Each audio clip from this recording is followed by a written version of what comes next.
자, 반갑습니다. 여러분 안녕하세요. 박프로입니다. 자, 오늘은 일요일 1월 이제 4일 내일부터 한국전력이 또 어떻게 흘러갈지, 또 금요일 날 주가가 0.74%로 약간 또 하락세로 마감을 했기 때문에 많은 분들이 또 내일 어떻게 될지 좀 고민이 많고 걱정이 되실 거라고 생각이 듭니다. 최근에 계속 하락 추세로 떨어져 왔기 때문에, 또 단기적인 분명 기술적으로도 확실한 고점에 대한 시그널이 뜨고 난 뒤에 과연 조정이 어디까지 떨어질 것인가, 이게 이제 관전 포인트인데요. 일단 주말 동안 또 여러 가지 내용들이 나왔고, 또 미국 나스닥 시장에 대한 마감이나 한국 ETF 시장에 또 급등이 나오는, 또 어떻게 보면 스펙타클한 내용들이 많이 나왔기 때문에 제가 오늘 하나하나 좀 간단하게 말씀을 드리면서 하나씩 풀어가도록 하겠습니다. 자, 일단은 구독, 좋아요 한 번씩만 눌러주세요. 여러분들 구독, 좋아요, 그리고 좋아요 눌러주시는 우리 시청자분들, 구독자분들, 앞으로 더더더 좋은 일들 가득할 겁니다. 좋아요 한 번씩만 꼭 눌러주시길 바라겠고요. 다들 주말 동안 보셨겠지만 지금 일단은 시장 이야기를 먼저 해야 될 것 같아요. 미국에서 베네수엘라를 공습을 했고, 그리고 베네수엘라 대통령이 체포가 되는 중요한 이슈가 나왔습니다. 오늘 제가 말씀드릴 건 이 이슈가 과연 주가에, 주식시장에, 경제에 어떤 영향을 미칠 것인가, 여기에 대해서 한 번 더 이야기를 해 드릴 거고, 그리고 미국 시장은 너무나 좋은 흐름으로 우리나라 ETF 시장이 거의 5% 가까운 상승이 나왔거든요. 과연 이러한 긍정적인 부분들이 주말간 나왔던 이 공습에 대한 부분들을 다 이제 해소시키면서 그래도 올라갈 것인가를 봐야 될 것 같은데, 일단은 베네수엘라 나라를 간단하게 설명해 드려 보자면, 원유를 전 세계에서 가장 많이 가지고 있는 나라가 바로 베네수엘라예요. 자, 그런데 이 나라가 각국 경제 제재 때문에 지금까지 그 원유를 생산하거나 수출하지 못했습니다.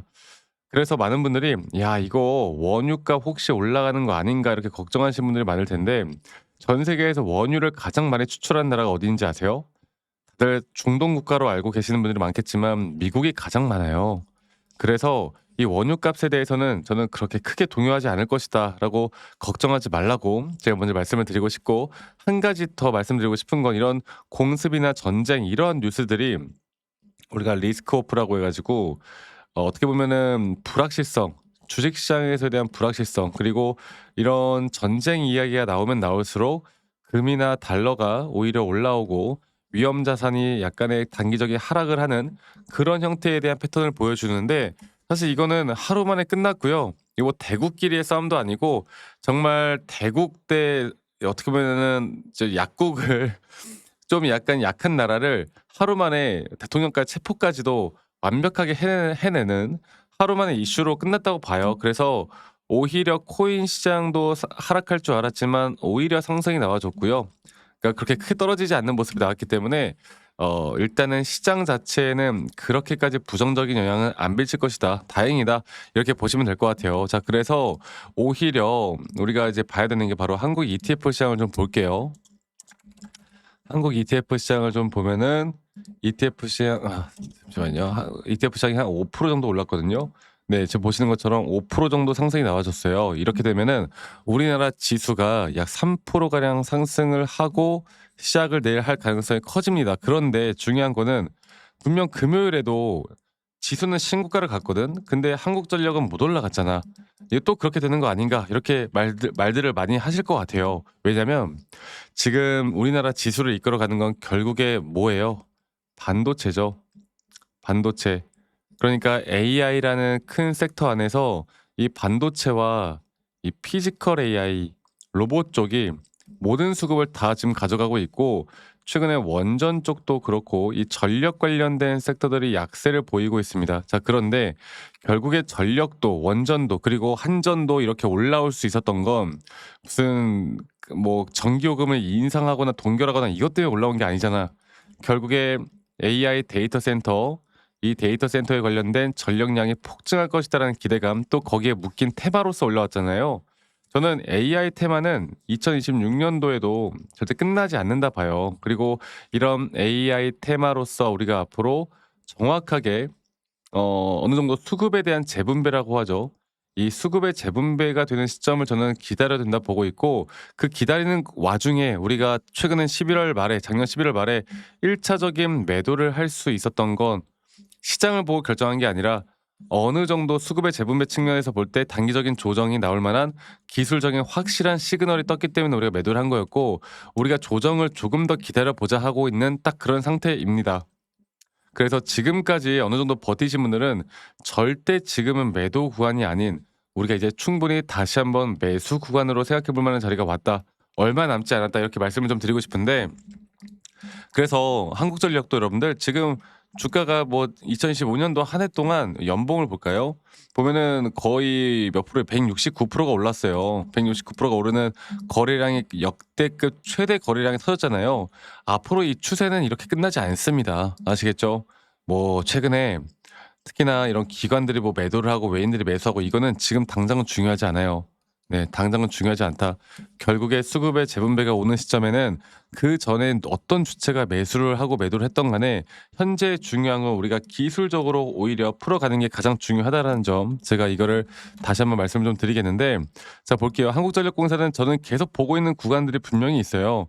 이 저점 바닥부터 나오는 이 장기적인 상승의 고점, 이 고점에 대한 부분들이 과연 어디까지 나올 것인가. 그리고 그 부분들은 지금 이렇게 해야죠. 이렇게 보면은 이 3파동 장기 고점에 대한 1차적인 매도 타점이 우리에게 가장 중요한 타점이 될 것이고, 2026년도에도 이러한 등락폭들은 계속 되어 갈 겁니다. 그리고 이런 등락폭들에 대한 부분들은 시장에 대한 공부와 이런 차트에 대한 공부를 우리가 같이 해 나가서 우리가 꼭 대응을 해 나가야 돼요. 그래야 이런 고점에서 대응을 해야 지금처럼 조정이 오더라도 조정에서 우리가 충분히 또 기회에 대한 대응을 해 나갈 수가 있는 거고, 지금 현재 나오는 구간 있잖아요. 현재 나오는 구간. 제가 저번에도 뭐라고 했습니까? 조정이 어디까지 나올 거라고 했어요. 여기서 충분히 이 라인까지 떨어져도 이상하지 않다. 그래서 저는 이런 현재 구간에서의 ABC 조정 단계가 과연 어떤 저점 단계에서 다시 한번 반등이 나올지, 또 반등이 나온 뒤에 앞으로 또 고점에 대한 시그널을 우리가 어떻게 판단할지, 또 최근에 상승 추세로 이렇게 상승 세기로 주가가 올라올 때 주가의 가격은 계속 상승이 나오지만 오히려 RSI가 떨어지는 하락에 대한 다이버전스가 너무나 명확하게 걸렸기 때문에, 이런 고점을 돌파했을 때 제가 여기서 매도를 한 이유는 기술적으로 판단을 해서예요. 여러분들 이거를 알고 가셔야 돼요.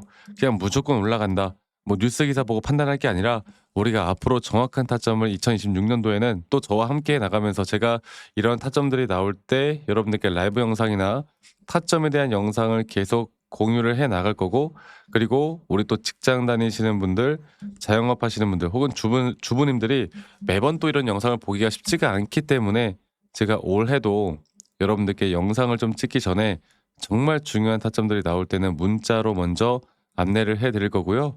정확한 앞으로의 매수나 매도에 대한 타점들이 나올 때 제가 다 같이 공유를 해 나갈 겁니다. 그래서 그 부분들은 이 밑에 있는 제 번호로 한국전력의 한전이라고 합시다. 한전이라고 저에게 문자 한 통 남기시면 되겠고, 남기신 분들 제가 한 분도 빠짐없이 다 저장을 좀 해 놓을 거고, 제가 일괄적으로 안내를 해 드릴 거예요. 일괄적으로. 아시겠죠? 저도 마찬가지로 올해 더 열심히 노력해서 여러분들에게 더 좋은 내용을 전달해 드리기 위해서 더 노력을 할 거고요. 이런 것들에 대한 성의를 조금만 보여주시면 제가 말씀드리는 이런 관점들을 보고 여러분들 투자에 참고만 하더라도 저는 충분히 큰 도움이 될 수밖에 없다라고 생각합니다. 아시겠죠? 그래서 한전이라고 남기시면 된다라는 거 여러분들 꼭 기억해 주시길 바라겠고, 그리고 지금 가끔씩 저한테 감사하다고 막 기프트콘이나 선물 같은 거 주시는 분들 아직도 많으세요. 근데 제가 이런 거 받지 않습니다. 대신 구독 그리고 좋아요만 한 번씩 눌러 주시면 된다라는 거, 이것만 꼭 기억해 주시면 되겠다, 이 말씀 제가 한 번 더 드리도록 하겠습니다. 그래서 다시 한번 말씀드려 보자면 한국전력의 한전이라고만 남기시면 된다, 이 말씀 드리겠고, 그리고 아니 너가 그렇게 타점을 잘 잡으면 너 혼자 하면 되는 거지 왜 이런 걸 다 같이 공유하느냐, 이렇게 말씀들을 하시는데, 여러분 저는 혼자 너무나 잘하고 있고요. 저는 어 첫 번째로 또 뭐 미국 시장이나 코인 시장이나 이런 시장을 먼저 공부를 하고 있고 기술적인 타점을 공부합니다. 이렇게 하다 보면 개별적인 종목에 대한 타점을 잡아 나가는 게 어렵지가 않아요. 저도 마찬가지로 이 주린이 시절, 주식 초보 시절에 정말 많은 우여곡절들이 있었고, 남들 따라서 매수도 해보고 남들 따라서 매도도 해보고 남들이 좋다고 하는 거 나쁘다고 하는 거 다 따라서 해봤는데, 이러다가 정말 손실만 많이 커졌거든. 근데 제가 이러한 것들을 극복할 수 있었던 건 첫 번째로 시장을 공부했던 거, 두 번째로 나만의 기준과 원칙을 지켜왔던 거 이게 저에게 가장 중요한 부분이었고요. 앞으로도 이렇게 여러분들과 같이 함께 나갈 거니까 많이 꼭 참여하시길 바라겠습니다. 혼자 하면 이성적인 판단을 하기가 쉽지가 않아요. 아시겠죠? 자 그러면 여러분들 앞으로도 저는 2026년도에도 여러분들과 같이 함께 할 거고 많은 분들 참여하시길 바라겠고 새해 복 많이 받으시길 바라겠고 주말 마무리 잘 하시길 바라겠습니다. 아시겠죠 여러분들?